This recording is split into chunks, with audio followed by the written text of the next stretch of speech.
One, two, three. We want to welcome everybody today to Mom and Dad Talks, where our favorite two people are Mom and Dad, and we have both of them on today. How you doing, Mom and Dad? Amen. That's good. That's good. It's good to see you guys. Today I want to touch on this. The News Corp chairman Rupert Murdoch is testifying Thursday and Friday in Dominion voting systems defamation case against Fox News, a $1 billion lawsuit that ensued some of the network's biggest personalities over repeated statements after the 2020 election that falsely linked Dominion machines to fraud, including comments by both Fox News personality and guests. And the sad part about this, folks, the man who owns the thing flat out says, yes, they lied. And you got half the people, less than half the people who believe that the elections are fraud. Mm-hmm. And folks, you have the man himself say, yeah, it's fabricated. We lied, and we lied because we're making money, and we just couldn't stop. And it was so bad where you try to say, yeah, we say that they won the election, but we kept the lie going. Had we held off a little bit more, they would have got more money to hold on to a lie. Mm-hmm. So, Mom and Dad, I mean, what do you think about this? It's very disturbing, number one, that you have a network purposely saying, yeah, we lied. So what? What are your thoughts on that? My thoughts are that the American public are so naive when it comes to reports from the news that a lot of them don't even stop to think, now, does this make sense? Or is this really the truth? And so instead of trying to process and find out whether it's true or not, they would just take it of somebody else's word for what they're saying as gospel. And I have a comment I'm going to make before you close on the voting issue. Mm-hmm. Dad, what are your thoughts on this? My thought is that we are, as human beings, we're born in sin and shaped in iniquity. Mm-hmm. And it's very easy for us to believe a lie because that's what we're born with. But how do you say it? We have to use our minds and scientific reasoning to reason out, is this practical? Is this the truth, or is this a lie? And then we have to take it to the Lord and pray for insight as to what we should do. How should we accomplish this? You know what's fascinating about this whole thing here? I remember taking a class, and basically they showed a picture of people bouncing a ball. And they said, count the number of white shirts to get the ball. And they had people with black shirts, people with white shirts, and they're bouncing the ball. And if you're so focused on just following the ball and the people with the white shirts that were catching it, you missed a gorilla walking right in front of you because you're so focused on trying to count how many people with the white ball have been touched. Mm-hmm. And then when they stopped it, they say, okay, did anybody see the ape in the room? A quarter of the people did. Yeah, I saw that happen, but majority of the people didn't because they were so focused on what they wanted to see.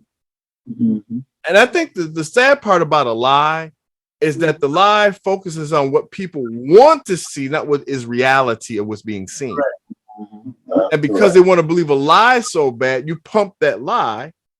And guess what, folks? It changes the perspective of what people have. Mm-hmm. You know, and you got to be careful of that, where you want to see a certain perspective your way, that you're not observing everything around you. Mm-hmm.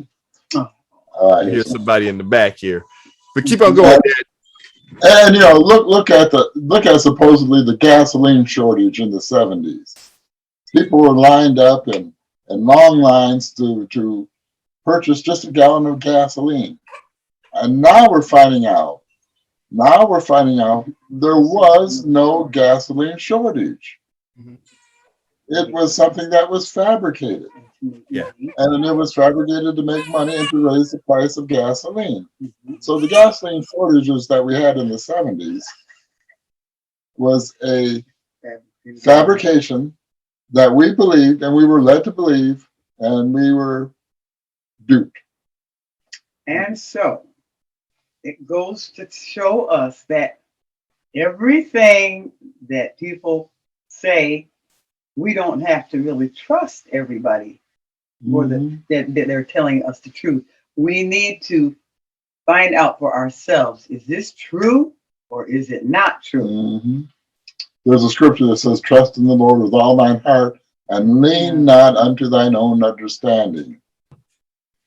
Acknowledge him and he will. Oh, Go ahead. In all that ways acknowledge him and he shall direct that path. Great catch on that, Mom and Dad. Mhm. You know, and folk, I think it's just apropos for people to be able to recognize a lie. Mhm. First of all, a lie has no truth in it.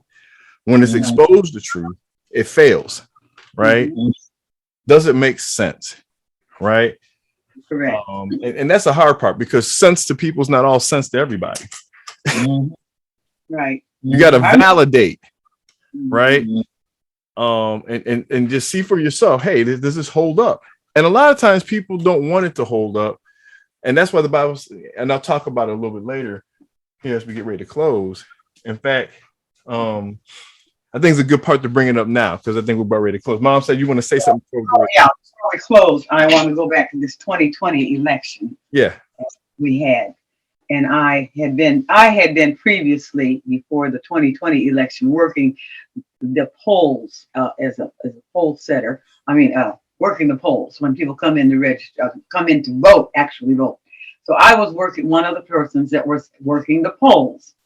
All right. So they called me in September and said, you're going to work the polls, in November, or you're going to work the what's the ones that they had before the actual election. Primary. My answer to the person that was asking me, who was over the polls, I said to that person, I said, I work awfully hard, long hours at these poll booths. And I said, it's a shame that you work so hard and then you're accused of the election being stolen, instead of, it is very impossible that we can cheat on those polls. So I said, you know what? Just because I work hard and people out there think that the election is stolen, do not ask me to work the polls anymore. I am tired.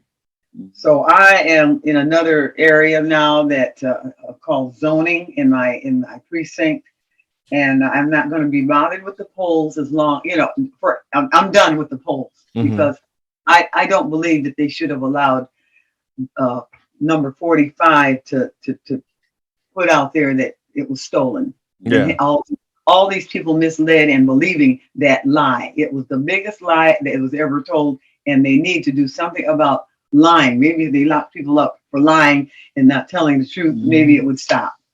And that's the sad part about it, is that people like lies. They like to be lied to. That's the sad part about it.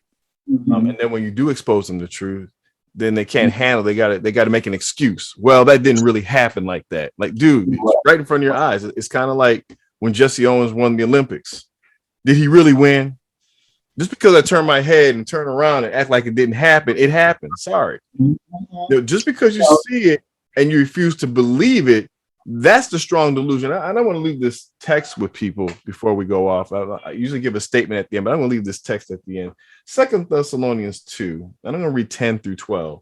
And it's out of the New International Version. It says this: in all the ways that wickedness deceived those who are perishing, they perish because they refuse to love the truth and so be saved. For this reason, God sends them a powerful delusion so that they will believe the lie, and so that all will be condemned who have not believed the truth, but have delighted in wickedness.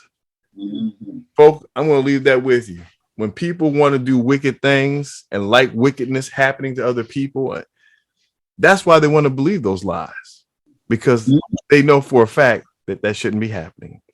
So, folks, I want to leave that thought with you today, and hope that you will stop believing lies and do fact checks and really do truth, folks.